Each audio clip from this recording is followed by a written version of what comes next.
tremendous pressure on behalf of the artist to make them worthy of this. Clapping for a building, out of which very interesting art emanated. Yes, of course. So going back to church, there is the problem that I'm an art historian rather than an art appreciator only, which means that I look at things for other reasons than just because liking them. But of course, once I start looking at them, then I start liking them. And I'm increasingly liking church. And there's more definitely to consider about church.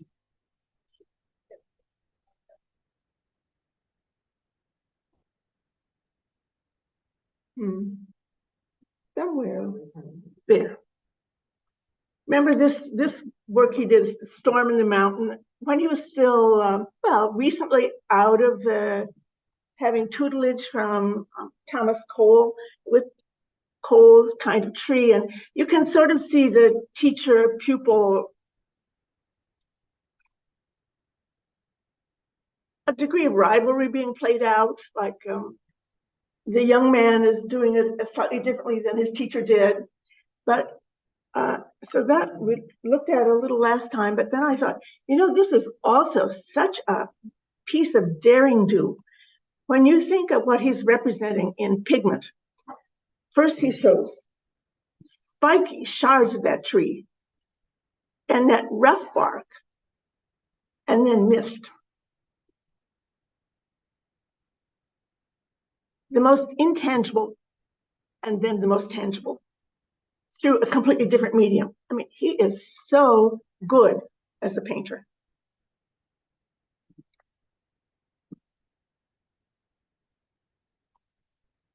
And much as the series is built as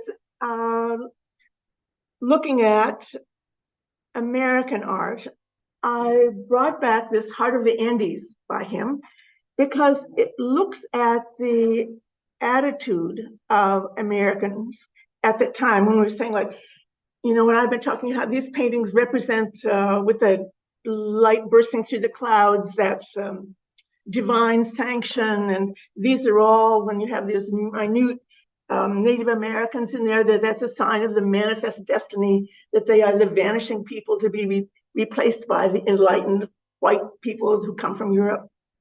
The discussion of this painting, or some of the comments about it, and his later paintings without an American subject matter, illustrates that American attitude. This is the Heart of the Andes that he did. He went mainly to Ecuador, also to Ecuador and Colombia, and he made 2 trips. Although he was from a well-to-do background, he had a New York City businessman who sponsored him for both trips.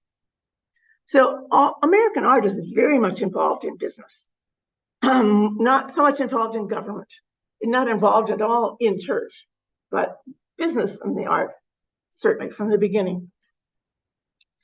And so when he was there, he just made copious sketches and then come back and he produced this painting in his studio. And the size of this, I mind you, is 5 by 10 feet. You need to go to the Met to see it, because right in near that is Emanuel Lewitz's Washington Crossing the Delaware. And near that is the Albert Bierstadt that I hope that we get to before the hour is over. These mega American paintings. I have a number of details. That's one reason for showing you this painting. So he had this collection of sketches, and he would make very small sketches, oil sketches, pencil sketches, of as great fidelity to nature as possible, because he believed in the teaching of Humboldt, von Humboldt, that a painter should also be a scientist and naturalist and represent nature as faithfully as possible. So he has all these things, and then he makes an imaginary scene into which he feeds all these realistic details. So the painting looks totally realistic, but the underlying substructure is his imagination. People took that for granted. They knew these weren't exactly, if they were to take a trip, they would necessarily see this.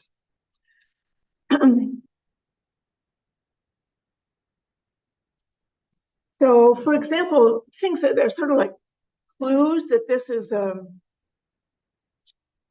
not a scene spot. There's one clue that you've been putting in your face week after week after week. Now it's not a dark tree on one side and a dark tree on the other side. You see the trees on opposite sides with highlighted bark. So you got that frame. And then you have tropical vegetation. Then you have a savanna. Then you get up to the mountain plateau. And then you get up to I don't know if that's snow, anyway, icy peaks. So it's showing all different elevations. And geology was a new science at this time. So there would be interest in just seeing that. Still, to validate the subject of a painting, there are some human figures in here. You see there are two, and I'll have details. They're down by the cross. So God is also present. Now that's important.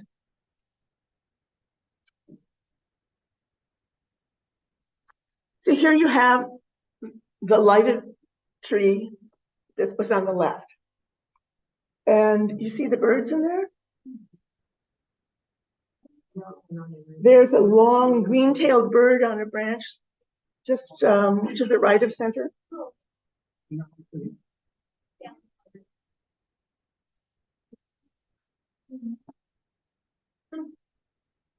And here we're even closer to that detail. This is where he signed it, as if he would scratch his name in the bark. And you have to get that close to see the individual strokes of paint. And in whatever, I think that one with the pink, it looks a little bit like the stem of a century plant, doesn't it? But you can't even, just the little drops of paint, you can't see strokes of that at all. It is as if you could actually touch those little flowers. This is the opposite bank. So there's the opportunity to show the roots that have appeared because the water level is eroding the bank. And of course, there's a waterfall. And you see the different areas of reflection in the water, just really marvelous at different levels. And I'm going to take you to the far right corner.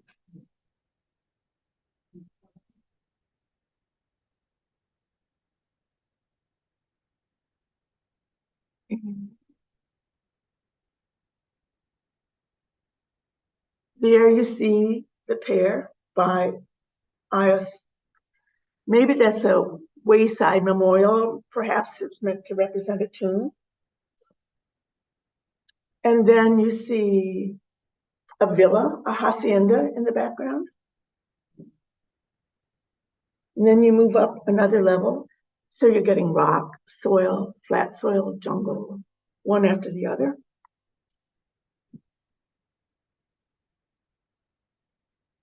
And then coming down the center of the scene, this water.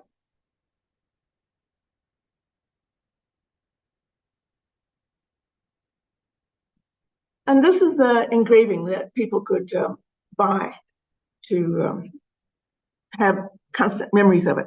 Now, which of those details do you want to see again? Because I have something I want to read to you.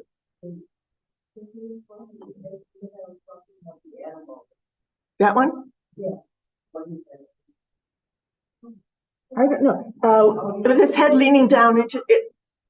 No, I think there is a creature in mid area, some sort of bovine looking creature.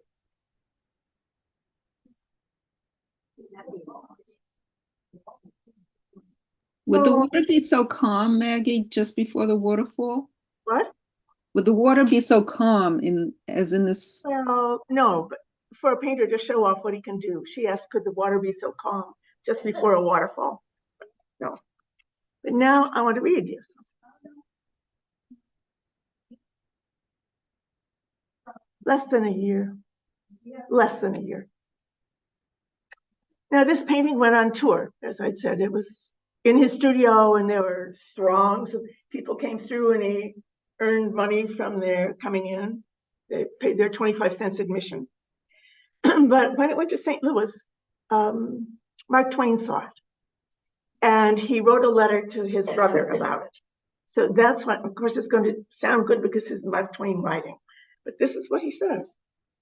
Pamela and I returned from a visit to the most wonderfully beautiful painting which this city has ever seen, Church's Heart of the Andes, which represents a lovely valley with its rich vegetation in all the bloom and glory of a tropical summer, dotted with birds and flowers of all colors and shades of color, and sunny slopes and shady corners and twilight groves and cool cascades, all grandly set off with a majestic mountain in the background, with its gleaming summit clothed in everlasting ice and snow. I've seen it several times, but it's always a new picture to me, totally new. You seem to see nothing the second time, which you saw the first. We took the opera glass. Now, this is something that Church had arranged that you could rent opera glasses when you were there before, so that you could see all the details. We took the opera glass and examined its beauties minutely, for the naked eye cannot discern the little wayside flowers and soft shadows and patches of sunshine and half-hidden bunches of grass and jets of water, which form some of its most enchanting features. You'll never get tired of looking at the picture, but your reflections, your efforts to grasp an intelligible something, you hardly know what, will grow so painful that you have to go away from the thing in order to obtain relief. Now, what he's talking about there is this is an example of that sublime, something that just transports you and overwhelms you. And that's something much sought in art and literature at this time. You may find relief, but you cannot leave the picture. It remains with you still. It is in my mind now, and the smallest feature could not be removed without my detecting. So that's how the 19th century reacted to this painting. When I was looking online at the Met's website in its discussion of this painting, this is used in the Common Core curriculum. There are questions and projects for all children, and this is what you do to meet state standards using this painting. So it still figures significantly in the life of society. Two of the things that they had to do was analyze the relationship between the human and the natural world, and identify the ways the artists use viewpoint, scale, and detail to communicate ideas. They're all worth thinking about. What? I think it's high school.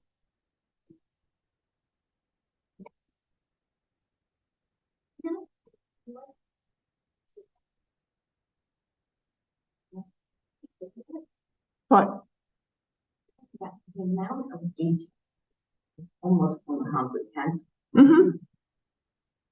Almost believe. Yeah. So when you go to the Met, you take your own opera glasses with you, because American Wing is not that crowded. I mean, you're not going to have to push people out of the way, I think.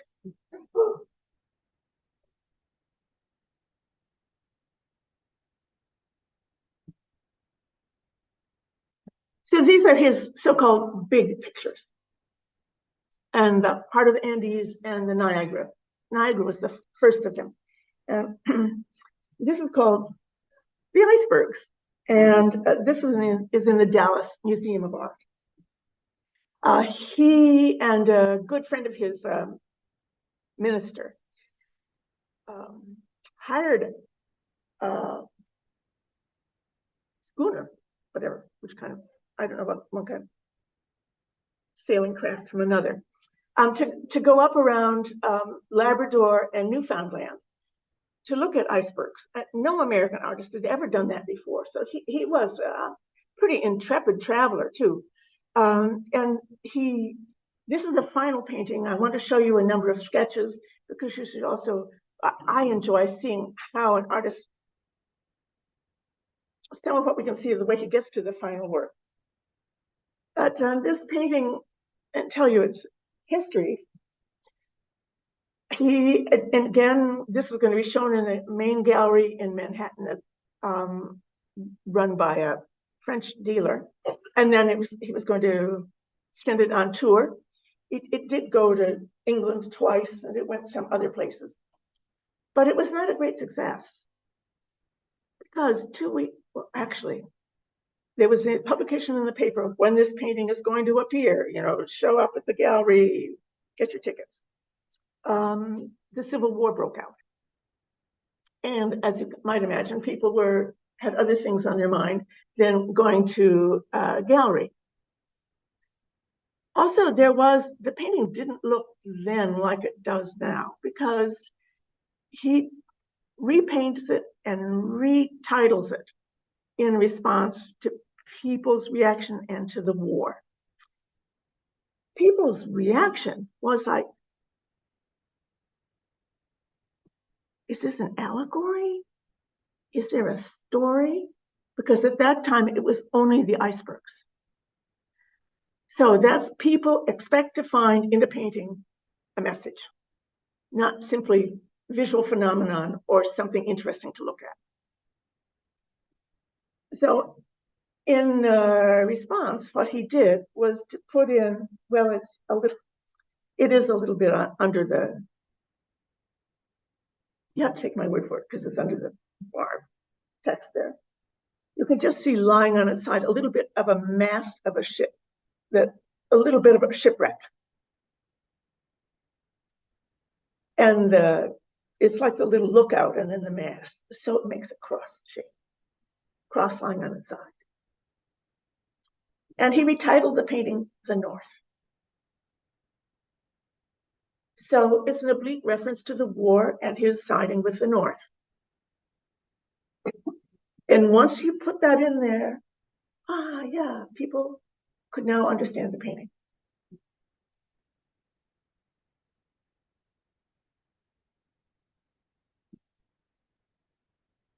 So these are his sketches.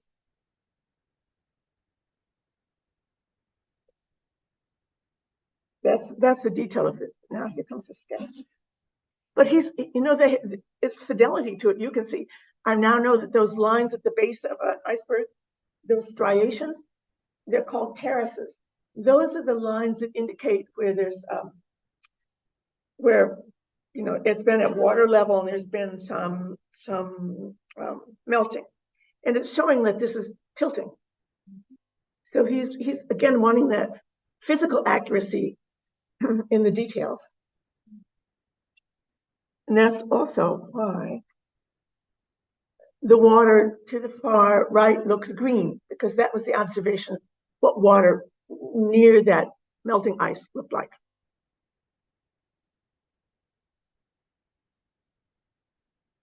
His first little drawings. Swift little sketches.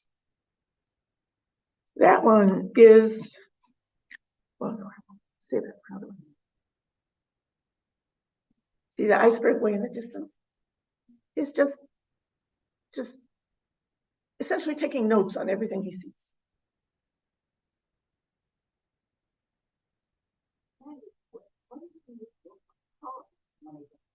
Oil paints. And these are often on oils on paper, and then subsequently some of them are mounted on cardboard or something to keep them. And a good many of them, I think there's something like more than 2,000 of his sketches kept at the Cooper Hewitt. They're not on display, but they're in his collection. No, these he did on site. Yeah, he did these on site. This is his research material that he'll bring back for the painting. And that is one of them. Just add 1 inch to this, and that's the size of that sketch.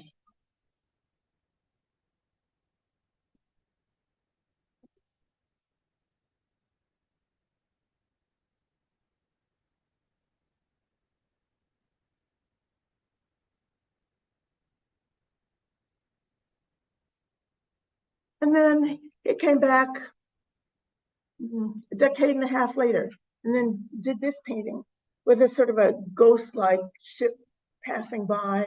So there's a sense of sort of transience. It's like transparent. It is like a vision of a ghost ship. And then the iceberg is tilting even more. So you can contemplate death, passage of time, natural phenomena. That one, I believe, was made for James Lennox of the Lennox Library fame, who was a great philanthropist, and commissioned him to do that. And this one I mentioned to you last time. So ever the landscape artist, he's going to show his in the sky yet again. And this is just called Our Banner in the Sky. And it's small. It's not even 8.5 by 11.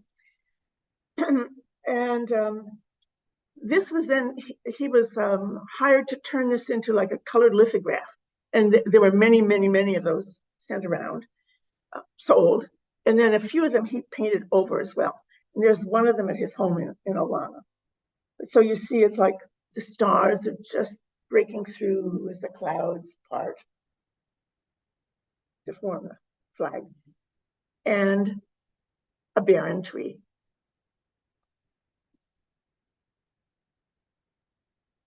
Then he made another trip to Mexico and Ecuador. And he did a series called Cotopaxi. Now, or one, I'll show you some.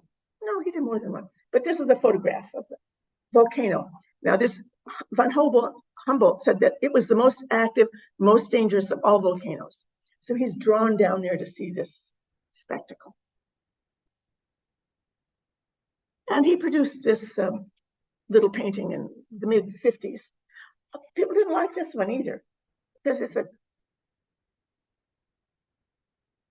there's no misty horizon. There's no fading off into aerial perspective. It's because there isn't any down there, because it's just that the air is that clear. But so it didn't meet people's expectations again. No allegory. It's not shown the way it ought to be. But he spent time actually right down there while the clouds covered the volcano, and he didn't get to see anything until finally this showed up. This is the final painting, and I'll show you a couple that are the preparations for it. This is still wartime, and let me tell you the exact. 1862. It's 4 by 7 feet, and it's in the Detroit Institute of Arts. People saw the relevance to the Civil War, the eruption, the destruction, human caused or nature caused, and that there will be ultimately a good divine sanctioned resolution. Because do you see where the cross is in there?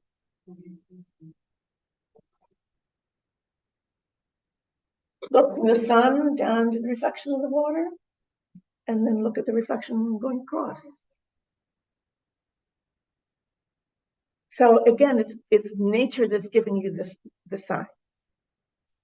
Nature, as seen by the artist.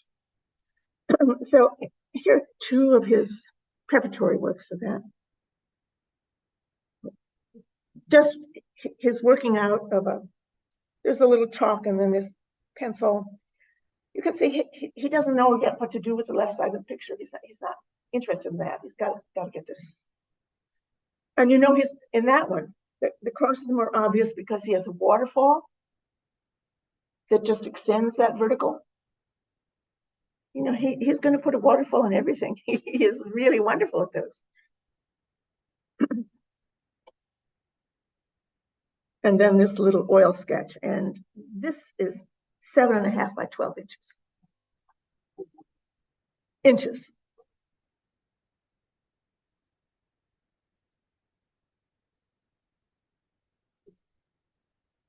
Yeah, it's less than typing paper.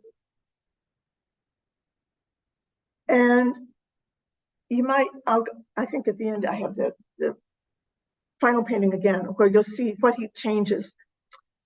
Here, it is almost like a Manichaean scene, light against darkness, good against evil. And there, it's really obvious because it played off one against one another in the sky like that. But the left side of the picture, there's nothing really going on still. He's having troubles over there. He doesn't know what to do.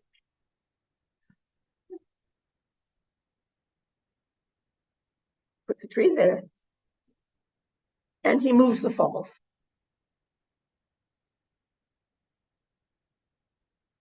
And he introduces some clouds. So all elements of nature, he's now brought in, rallied to his cause to make a well-balanced, suitable painting. And further, there's a greater sense of the destructive terror in this one, because when you look at these clouds compared to that, those little white ones breezing along in front. That's ash-filled, headed toward us.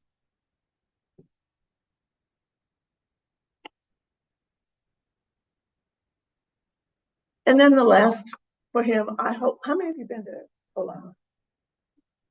Yeah, I'd say it's near Hudson, New York.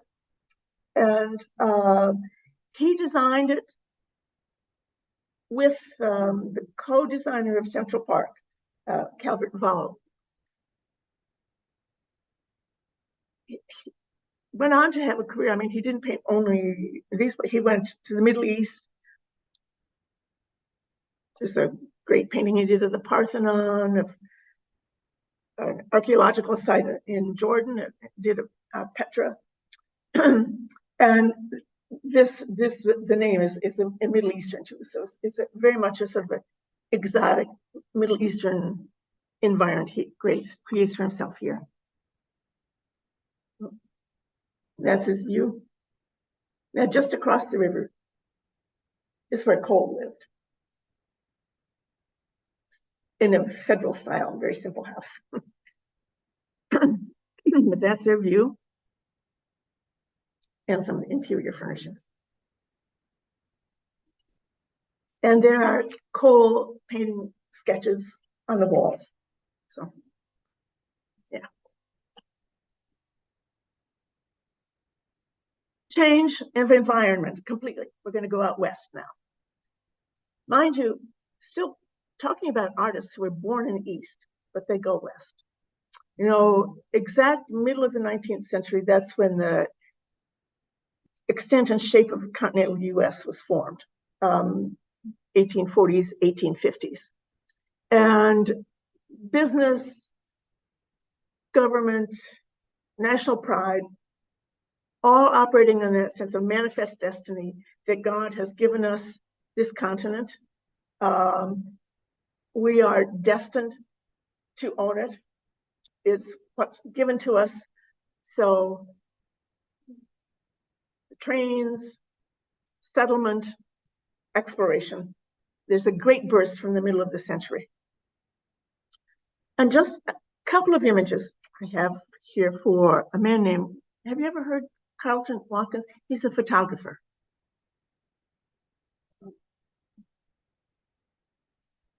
So he went out west to take part in the gold rush. Polly was out there. Some man who had a daguerreotype business, an employee was out, asked him would he come in and do it, and he was just, that was it. He was just a born photographer. And his first photography was business photography. I mean, he photographed people's land claims and mining disputes, all sort of territorial stuff. And then in 1861, he made an expedition to Yosemite. Now, so here he was, first of all, as a prospector. Yes, yeah. And here's one of his pictures. Now he was using what's called as a large format camera, and they use glass plates. Size of the images are 18 by 22 inches. So he got a pack of mules to carry something so like 2,000 pounds of equipment with him, to carry the glass plates, to chemicals needed, and the camera. And he photographed Yosemite. And his photographs are so beautiful that when they reached the East, that encouraged artists and many people to go out as far as California. So these are all, well, I could probably give you dates, but well, 1861, and then May 1860s. You know what I'm going to say? What do you have to look for? What are you going to get so tired of looking for? Look on the left, look on the right. Go back to the first class in this series, how Claude taught us to see the landscape, not only through those Claude glasses, but always framed by trees on one side, trees on the other.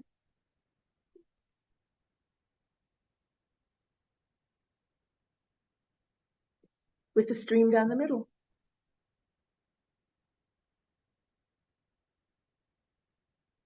They are beautiful, aren't they? Just, and even there, tree on either side.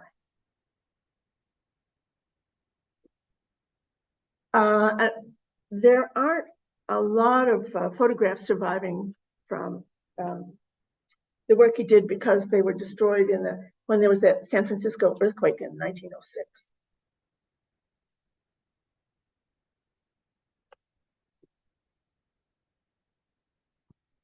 Now, this is not the Bierstadt I said I was going to talk about, but it's the older brother of the man we will consider in a moment. The Bierstadt boys, their family, were born in Germany, and when Albert Bierstadt was just 2 or so, they immigrated to New England. And this is his older brother who became a photographer. And this is the kind of photography that was most common. This a way people had another access to reality that looked extremely real.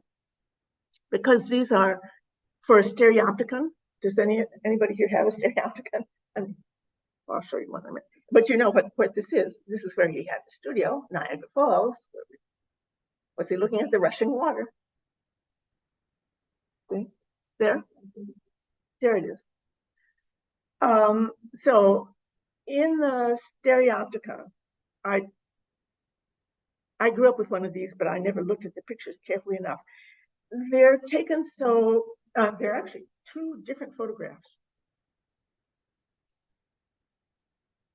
Taken 7 centimeters apart.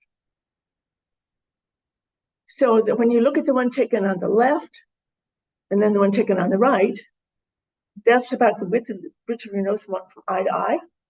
So when you look at it, it makes a 3-dimensional image. And these were the passion for people in the Victorian age.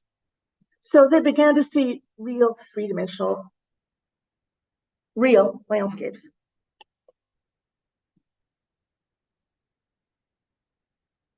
And that was done with Yosemite as well. It was partly through seeing things like that led Albert Bierstadt to go out west. Now he was in the 10th Street studio, and he was the artist who was the real rival to Church in terms of reputation and ambition and influence.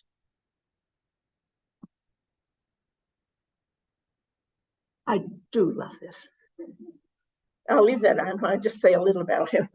He was not a child prodigy.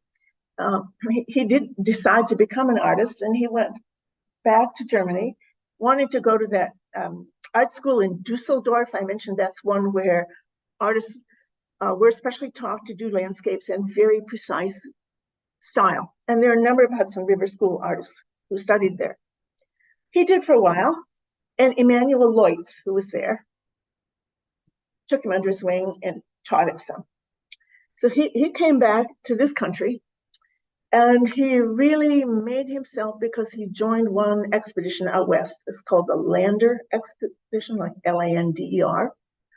Lander was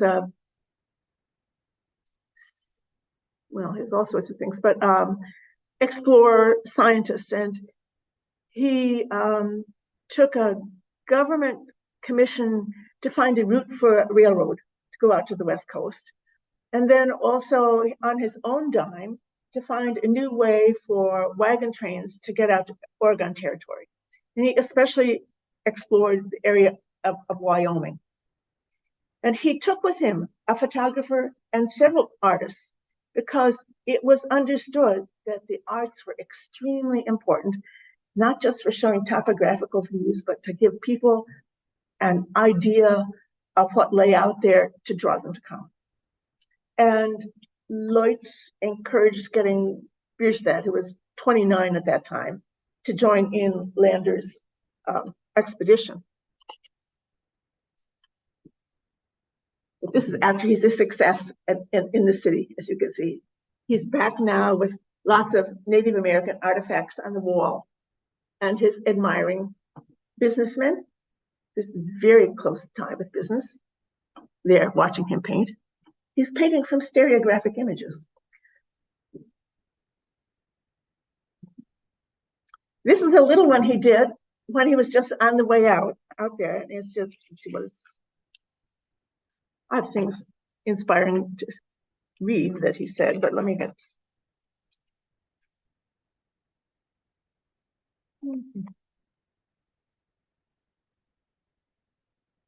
Wrong page.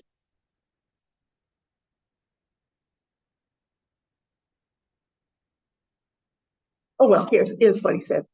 The artist ought to tell his own portion of history. That it's not just the writer who does it. And then this is Surveyor's Rocky wagon in the Rockies. This is just showing what it was like when they were going out there. And I kept this because I wanted to tell you again the size, 8 by 13 inches. And it's just on a piece of paper and then it's put on masonite to keep it.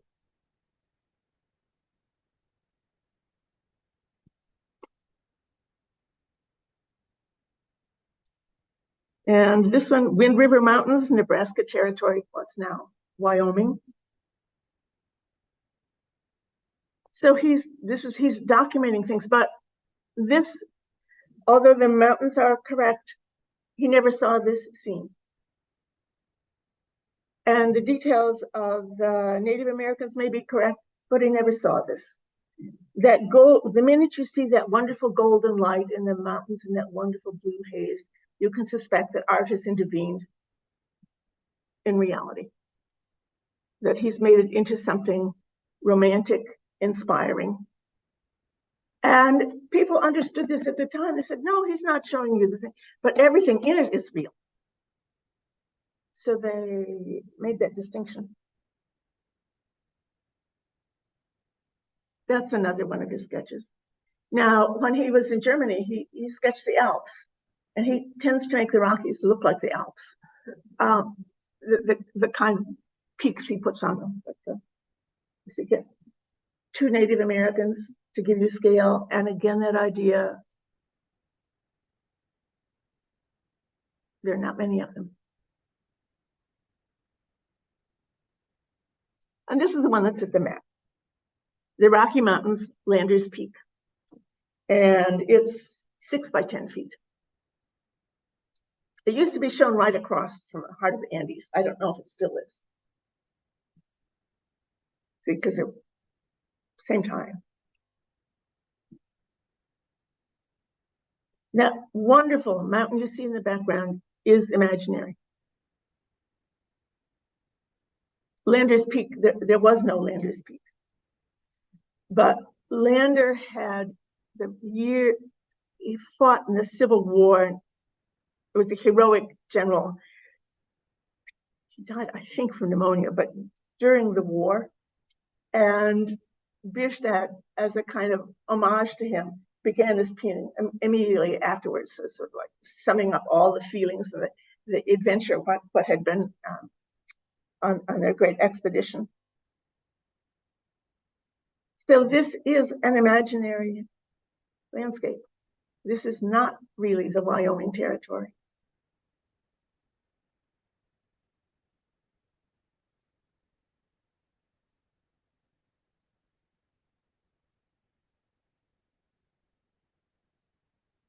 For me, the part that's sort of like, how do they do that? How do you get that glassy water? And you know how you're changing the way you paint, and you change the colors so that the way you paint the rocks is different the way you paint the reflected rocks.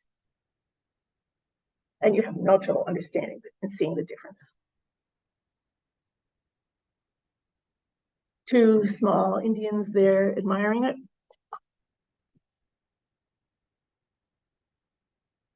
And these are the Shoshone and their encampment.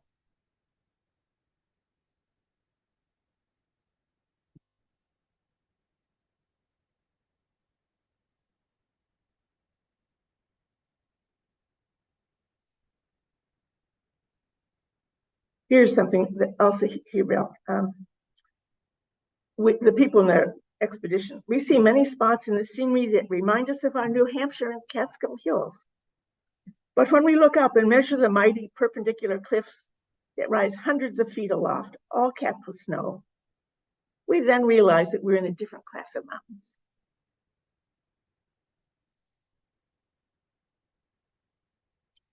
And I also want to read you something. Right, well, I think so. Two journalists writing about this. This he also showed in the 10th Street studio, and people came to see this, and he earned money from their visits. We sent out 1,200 invitations. Almost all people showed up. So it said it just stunned the people who saw it. And it said, this is a hitherto unknown portion of American scenery. And a Boston critic said, beyond question, one of the finest landscapes ever painted in this country. Its artistic merits are in some respects unrivaled. And added to these, it has the advantage of being a representative painting of a portion of the most sublime and beautiful scenery on the American continent. It will become widely known only to be widely admired. So these artists who are Western artists, it is almost an explicit agenda to present a land that lures people to come out there. And industrialists wanted that too, to get people to go west, to establish new industry along the trains.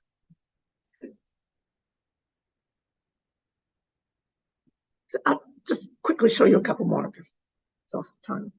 He did another version. This is slightly smaller, and this is in the Fog Museum. It's another Landers Peak painting. So another imaginary theme. Then he made another trip. He made a trip back to see Yosemite because not with the Landers expedition, because he'd seen Carlton Watkins' photographs.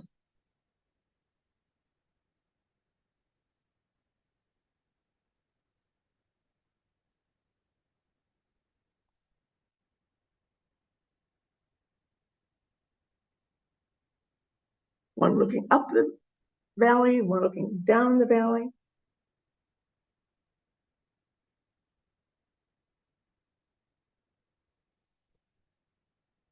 Look at the top right corner at the rays of light. That is so explicitly the presence of the divine.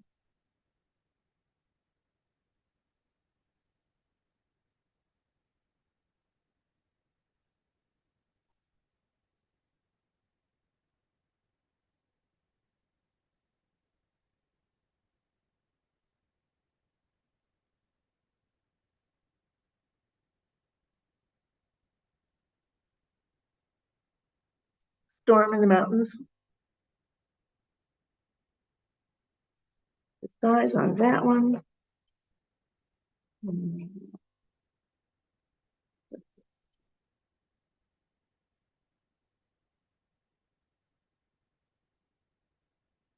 7 by 12 feet. And that's in the Brooklyn Museum.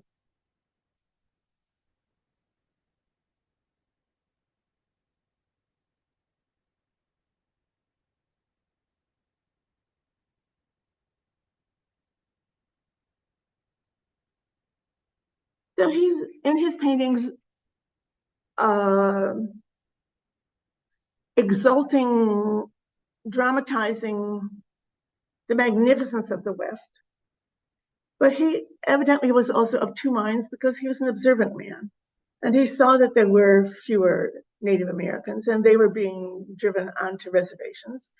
And the great numbers of bison, when he first went out with Landers, they had been slaughtered by the hordes. So the herds were declining. And he begins to show that. So he is something of a preservationist. So that's just a herd fording the river. And this is a small picture. This is the last one he did in the 1880s. And The Last of the Buffalo, 1889.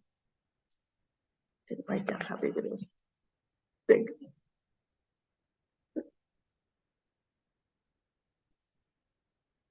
This is sad. He submitted it for judges in Manhattan who were deciding what American paintings would be sent to the international, the World's Fair in Paris in 1889. And they rejected this because they said this is too old-fashioned. Because what he is showing is, first of all, the loss of Indians and their way of life, and the utter loss of the herds. So this is about the decline of those glories that he was touting in all his early works. But he and actually Watkins too, their work helped to lead to the preservation of Yosemite, so it became a park. And it was Abraham Lincoln who rushed right in with this. Okay, this preserved land, and it's definitely their visual representations of it.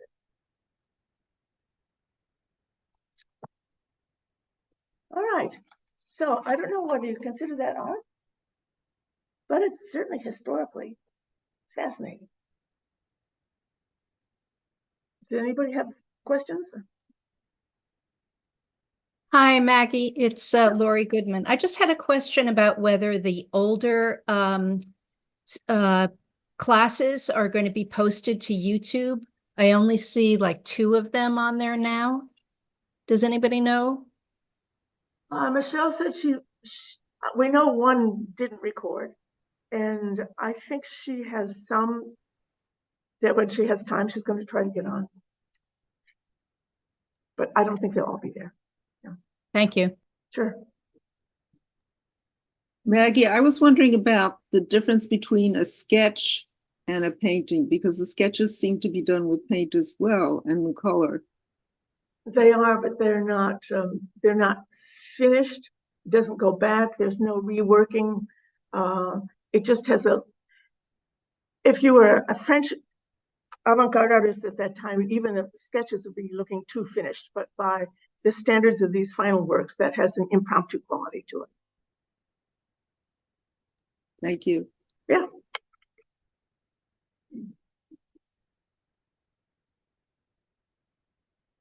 Okay. That's it.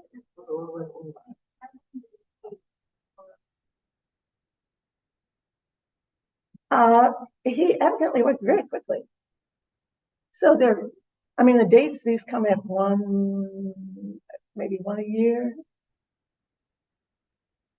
And he's doing small works along the way.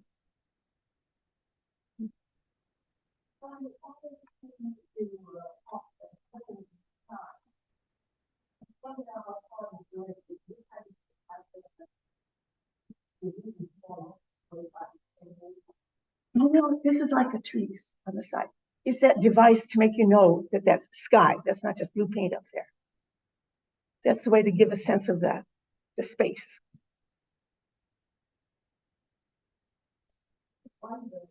Yeah, yeah. It's early when somebody could say, okay, that was coal so disappearing, but not with these. No more? Thank you, Maggie. Thank you, Okay. Maggie. Okay. Thank you very much.